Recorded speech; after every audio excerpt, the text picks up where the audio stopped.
ఎట్లా అనిపిస్తుంది సింగరేణిలో చేస్తున్నప్పుడు? అంటే ఫస్ట్ జాబ్ రాకముందు ఎట్లుంది, జాబ్ వచ్చినాక ఎట్లుంది? జాబ్ రాకముందు అదో ఫీలింగ్ వేరే, ఇప్పుడు జాబ్ వచ్చినాక ఇదే వేరే. Okay okay. సో అంటే ఇప్పుడు ఇన్ని ఇయర్స్ నుంచి చేస్తారు కదన్న, అంటే ఇక్కడికి వచ్చిన తర్వాత హ్యాపీ మూమెంట్ ఏదన్నా షేర్ చేసుకోండి. ఇక్కడికి వచ్చిన తర్వాత హ్యాపీ మూమెంట్ అంటే పని వర్క్లో హ్యాపీ మూమెంట్. ఓకే. లోపల ఎంజాయ్మెంట్ వేరే ఉంటుంది. కాదన్నా, లోపలికి వెళ్ళిన తర్వాత కష్టం ఉంటుంది కదా మొత్తం. అపియరెన్స్, వాతావరణం, అదో పనిలో జోక్స్. కాదన్నా, మాకైతే వాతావరణం అంటే మొత్తం నల్ల బొగ్గు, అది మొత్తం ఇట్లా అంటే కేజీఎఫ్ లో అట్లా చూసినాం కదా.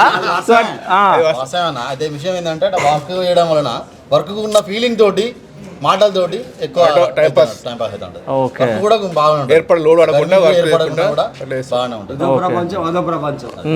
అది సపరేట్ ప్రపంచం అది. ఓకే. అంటే మీరు ఇప్పుడు జాయిన్ అయ్యి ఇప్పుడు కొత్త జాయిన్ అయ్యారు కదా, సో అంటే ఏమైనా యాక్సిడెంట్లు కానీ ఇట్లా ఏమైనా జరిగినాయా? ఏం జరగలేదు. అంటే నేను జాయిన్ అయినప్పుడు జాయిన్ అయిన థర్డ్ డేనే లోపల వర్క్ ప్లేస్లో నా ఫ్రెండ్కే ఒక బోల్టర్ మిషన్ ఉంటుంది, అది కింద పడింది. అది ఓకే. కింద పడ్డదా మీద అతని మీద పడింది. అది అతను బోల్టింగ్ చేస్తుంటే స్కిడ్ అయిపోయి రాడ్ బెండ్ అయిపోయి అతని మీద పడిపోయింది. ఓకే. అక్కడ మా వర్క్ అయిపోయింది. అక్కడ మేము మా సామాన్ ఉంటాయి కదా, మా సామాన్ మొత్తం క్లీన్ చేస్తుంటే ఎండింగ్ టైంలో కింద పడింది మొత్తం. షిఫ్ట్ ఎండింగ్ లో జరుగుతాయి. ఓకే. యాక్సిడెంట్ అనేది షిఫ్ట్ ఎండింగ్ లో జరుగుతాయి. అంటే ఎందుకన్నా తొందరపాటు వెళ్ళిపోవాలని, టైం అయిపోతుందని తొందరగా చేస్తారు కదా, అప్పుడు యాక్సిడెంట్ జరుగుతుంది షిఫ్ట్ ఎండింగ్ లో. ఓకే. ఎక్కడ ఏమైనా అంటే మీరు కొంచెం సీనియర్ కదా, అంటే అట్లాంటి యాక్సిడెంట్లు ఎన్ని చూసారు మీరు లోపల? మేము చూసింది అక్కడ ఓవర్మెన్ చూస్తాం. ఓకే. అదొకటే. సో ఎట్లా జరిగిన ఉండే, ఏమైనా ఉండే? రూపాలై. ఓకే.